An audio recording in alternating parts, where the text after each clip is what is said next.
Hello guys, magandang araw po sa inyong lahat. Ito naman pong kaibigan nyo si Jake. Sa video natin ngayon, pag-usapan po natin ang balita na si Attorney Nicholas Kaufman, ang piniling lead defense counsel ng ating dating Pangulo, Rodrigo Roa Duterte, sa kanyang kaso sa ICC o International Criminal Court.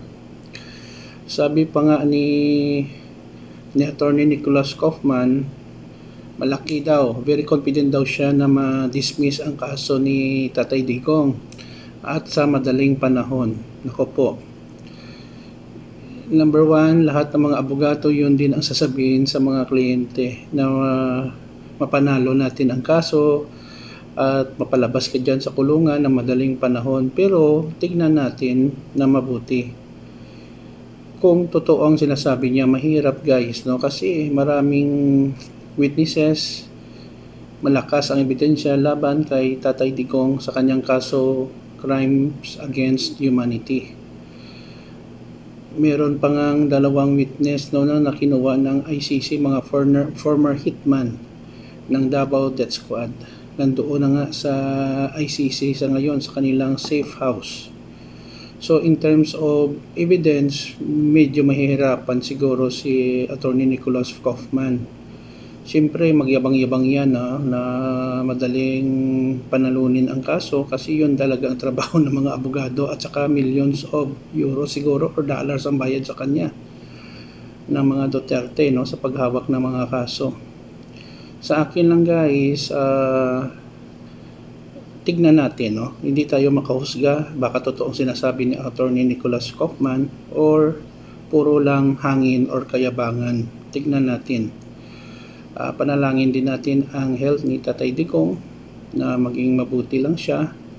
Sa ulat guys, nagandaan daw siya ng kanyang detention cell doon sa ICC kasi parang hotel.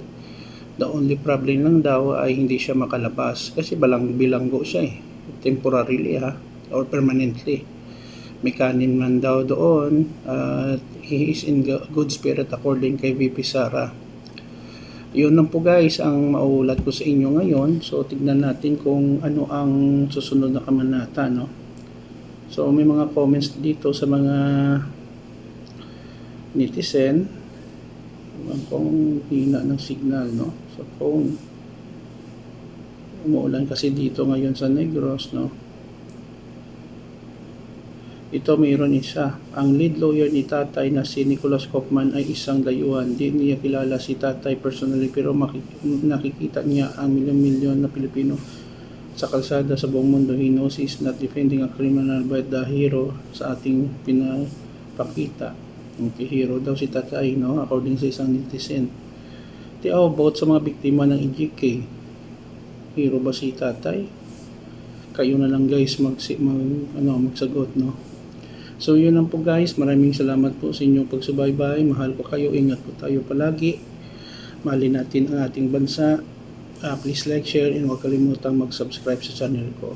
Kita-kita po tayo guys sa sunod na video. Paalam.